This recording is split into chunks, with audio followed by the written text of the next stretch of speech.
Welcome to citizen force news.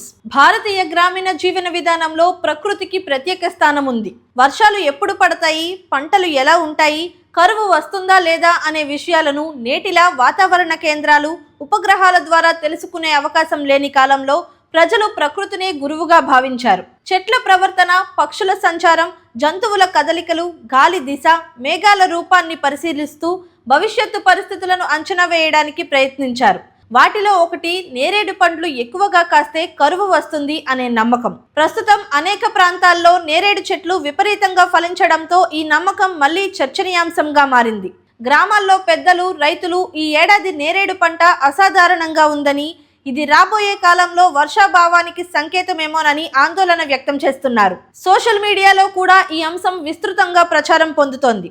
అయితే నిజంగా నేరేడు చెట్లకు అధికంగా పండ్లు కాస్తే కరువు వస్తుందా? ఈ నమ్మకం వెనుక శాస్త్రీయత ఎంత ఉంది, సంప్రదాయ అనుభవాలు ఏమి చెబుతున్నాయి అనే అంశాలను పరిశీలించడం అవసరం. గ్రామీణ సమాజంలో ప్రకృతి సంకేతాల ఆధారంగా వాతావరణాన్ని అంచనా వేయడం కొత్త విషయం కాదు. చింత చెట్టుకు ఎక్కువ పూత వస్తే వర్షాలు తక్కువగా ఉంటాయని, వేప పూత ఎక్కువైతే ఎండలు తీవ్రంగా ఉంటాయని, చీమలు గూళ్లను ఎత్తుగా నిర్మిస్తే భారీ వర్షాలు పడతాయని, కొన్ని పక్షులు అసాధారణంగా సంచరిస్తే వాతావరణంలో మార్పులు వస్తాయని ప్రజలు నమ్ముతుంటారు. ఇవన్నీ శాస్త్రీయ పరిశోధనల ఫలితాలు కాకపోయినా తరతరాల అనుభవాల ఆధారంగా ఏర్పడిన పరిశీలనలు. నేరేడు చెట్ల విషయంలో కూడా ఇదే పరిస్థితి కనిపిస్తుంది. నేరేడు చెట్లు భారతదేశానికి స్వదేశీ వృక్షం. వేడి వాతావరణాన్ని తట్టుకొని పెరిగే ఈ చెట్టు చాలా కాలం జీవిస్తుంది. లోతైన వేర్లు కలిగి ఉండటం వల్ల భూగర్భ జలాలను వినియోగించుకొని కఠిన పరిస్థితుల్లో కూడా మనుగడ సాగిస్తుంది. అందుకే గ్రామాల్లో, చెరువుల కట్టలపై, పొలాల గట్ల వద్ద, అడవుల్లో నేరేడు చెట్లు విస్తారంగా కనిపిస్తాయి. ఈ చెట్లు ఒక సంవత్సరం ఎక్కువగా, మరో సంవత్సరం తక్కువగా ఫలించడం సహజమే.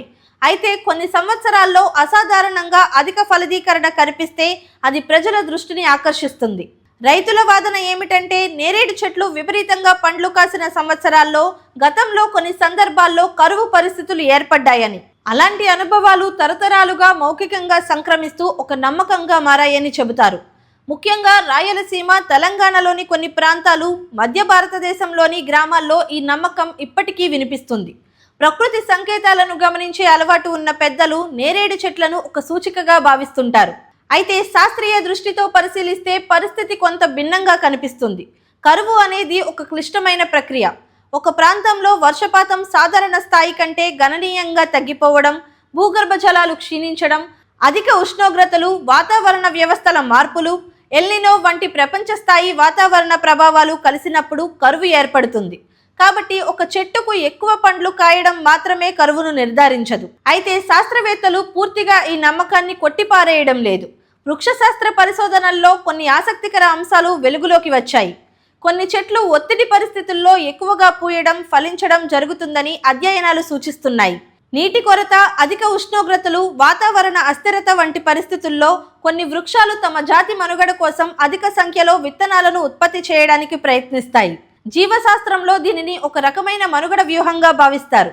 అంటే ఒక ప్రాంతంలో వర్షపాతం తగ్గే అవకాశం ఉన్న వాతావరణ పరిస్థితులు ముందుగానే ఏర్పడితే కొన్ని చెట్లు వాటికి ప్రతిస్పందనగా అధిక ఫలదీకరణ చూపే అవకాశం ఉండొచ్చు. కానీ దీని అర్థం పండ్లు ఎక్కువగా కాసాయి కాబట్టి కరువు వస్తుంది అని కాదు.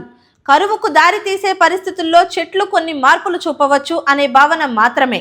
ఈ రెండింటి మధ్య చాలా తేడా ఉంది. నేటి కాలంలో వాతావరణ మార్పులు ప్రపంచవ్యాప్తంగా తీవ్రమవుతున్నాయి. ఉష్ణోగ్రతలు పెరుగుతున్నాయి, వర్షపాతం నమూనాలు మారుతున్నాయి.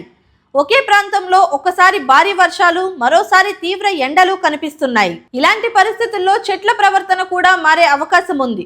అందువల్ల నేరేడు చెట్లు అధికంగా ఫలించడానికి అనేక కారణాలు ఉండవచ్చు. కేవలం కరువు భయమే కారణమని చెప్పడం సరైన విశ్లేషణ కాదు. వ్యవసాయ శాస్త్రవేత్తల అభిప్రాయం ప్రకారం చెట్ల ఫలదీకరణపై నేల పరిస్థితులు, గత ఏడాది వర్షపాతం, ఉష్ణోగ్రతలు, పరాగ సంపర్కం, చెట్ల వయస్సు, పోషకాల లభ్యత వంటి అనేక అంశాలు ప్రభావం చూపుతాయి. కొన్ని సంవత్సరాల్లో అనుకూల వాతావరణం కారణంగా చెట్లు విస్తారంగా పూస్తాయి. దాని ఫలితంగా అధిక పంట లభిస్తుంది. ఇది సహజ ప్రక్రియ. అయితే గ్రామీణ అనుభవాలను పూర్తిగా విస్మరించడం కూడా సరైంది కాదు. ఎందుకంటే ఆధునిక శాస్త్రం అభివృద్ధి చెందక ముందే రైతులు ప్రకృతిని గమనిస్తూ తమ జీవన విధానాన్ని నిర్మించుకున్నారు. ప్రకృతిలోని సూక్ష్మ మార్పులను గుర్తించే సామర్థ్యం వారికి ఉంది. పక్షుల కదలికలు, గాలి స్వభావం, చెట్ల ప్రవర్తన వంటి అంశాల ఆధారంగా అనేక సార్లు సరైన అంచనాలు కూడా వేశారు. అందువల్ల జానపద జ్ఞానాన్ని తక్కువ అంచనా వేయకూడదు. అదే సమయంలో దానిని శాస్త్రీయ సత్యంగా కూడా ప్రకటించకూడదు. నేరేడు పండ్ల అంశం మనకు మరో ముఖ్యమైన విషయాన్ని గుర్తు చేస్తోంది. ప్రకృతితో మన అనుబంధం క్రమంగా తగ్గిపోతోంది. ఒకప్పుడు ప్రతి గ్రామంలో కనిపించే నేరేడు చెట్లు నేడు అనేక ప్రాంతాల్లో అరుదుగా మారుతున్నాయి. పట్టణీకరణ, రహదారుల విస్తరణ, నిర్మాణ కార్యకలాపాల కారణంగా స్థానిక వృక్ష సంపద తగ్గిపోతోంది. దీంతో ప్రకృతిని పరిశీలించే అవకాశాలు కూడా తగ్గుతున్నాయి. ఫలితంగా సంప్రదాయ జ్ఞానం క్రమంగా కనుమరుగవుతోంది. ప్రస్తుతం రైతులకు వాతావరణ సమాచారాన్ని అందించే ఆధునిక వ్యవస్థలు అందుబాటులో ఉన్నాయి. భారత వాతావరణ శాఖ, వ్యవసాయ విశ్వవిద్యాలయాలు, ఉపగ్రహ పరిశోధన కేంద్రాలు, డిజిటల్ సేవల ద్వారా ముందస్తు అంచనాలు అందుతున్నాయి. పంటల ప్రణాళికలో ఇవి కీలక పాత్ర పోషిస్తున్నాయి. కాబట్టి కేవలం చెట్ల ఫలదీకరణ ఆధారంగా నిర్ణయాలు తీసుకోవడం కంటే అధికారిక వాతావరణ సమాచారాన్ని కూడా పరిగణలోకి తీసుకోవడం అవసరం. అయితే నేరేడు పండ్లు అధికంగా కాయడం వల్ల ప్రజల్లో ఏర్పడుతున్న ఆందోళనను నిర్లక్ష్యం చేయలేము.